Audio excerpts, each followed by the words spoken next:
The brotherly abyss. The fluorescent lights of the jail cast a harsh, unforgiving glow on Jimmy McGill's face as he confronts the most terrifying audience of his life, his brother Chuck.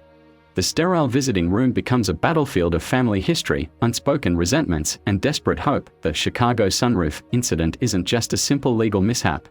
It's a potential scarlet letter that could brand Jimmy a sex offender for life, a mark that would destroy not just his budding legal career, but his entire chance at redemption.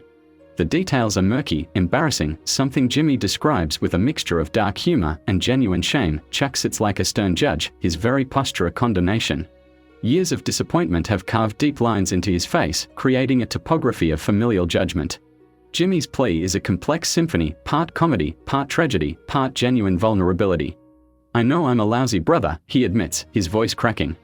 "I'm a big screw-up." But beneath the self-deprecation lies a raw, almost desperate desire to prove himself. Jimmy reveals the intricate layers of his psyche, a man who has always lived in the margins, now desperately seeking a path to legitimacy.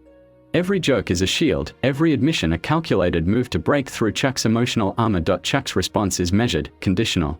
"Do not make a fool out of me," he warns, offering salvation with one hand and the threat of complete rejection with the other. It's a moment that encapsulates their entire relationship, love twisted through disappointment, hope strangled by expectation. The money trail and midnight whispers. Craig Kettleman is no ordinary embezzler. He's a county treasurer who has managed to steal $1.6 million with a mixture of bureaucratic cunning and breathtaking audacity. The money isn't just currency, it's a siren song of potential freedom, a ticket out of the mundane life that has trapped him. Late one night, Jimmy makes a call that will change everything. His voice is disguised, a theatrical performance designed to warn and manipulate. He speaks to the Kettlemans about potential danger, his words carefully chosen to create maximum uncertainty. It's a call that walks a razor's edge between warning and provocation. The conversation with Kim Wexler reveals the complex machinery of Jimmy's mind. She listens as he explains his reasoning, part concern, part strategic thinking.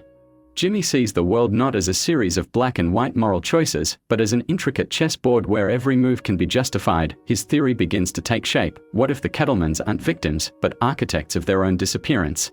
It's a narrative so audacious that it might just work, a family staging their own kidnapping to escape the consequences of their financial crimes. The investigation's tangled web. The local police department becomes a pressure cooker of suspicion and incomplete evidence. Nacho Varga emerges as the prime suspect, a local criminal whose van was spotted near the Kettleman house, with blood evidence that seems damning. Detectives work the case with a mixture of procedural precision and growing frustration. They interview witnesses, examine evidence, create timelines. A suspicious van. A missing family. Blood in the vehicle. The pieces seem to point to one conclusion, but Jimmy sees a different story. He begins to construct an alternative narrative, using his legal knowledge and psychological insight. Each conversation is a carefully orchestrated performance. He challenges the detective's assumptions, introduces doubt, creates alternative scenarios. It's not just about defending a potential client, it's about controlling the story. The blood in Nacho's van becomes a central mystery. Jimmy argues it could be anything, old evidence, a completely unrelated incident.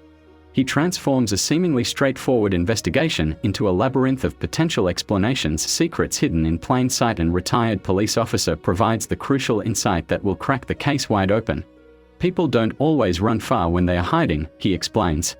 Sometimes, they are just 2 doors down from where everyone's looking. Jimmy becomes part detective, part storyteller, part psychological profiler. He begins to map out the Kettleman's potential hiding strategy, understanding the psychology of people under extreme pressure. Family photos, missing dolls, abandoned vehicles, each becomes a piece of an intricate puzzle. The discovery is almost anticlimactic in its simplicity. The Kettlemans are camping nearby, close enough to their old life to feel its warmth, yet far enough to believe they've escaped. Their children, Warren and JoJo, become unwitting passengers in their parents' desperate adventure. The campsite tells a story of desperation and hope. Makeshift sleeping arrangements, carefully hidden supplies, children's toys that speak of a hastily planned escape.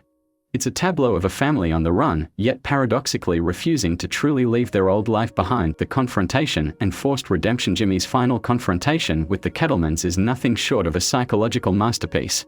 He arrives at their hidden campsite like a combination of lawyer, therapist, and family mediator. His approach is multilayered, part legal intervention, part moral persuasion, part pure performance. Craig Kettleman's protest becomes a crescendo of desperation.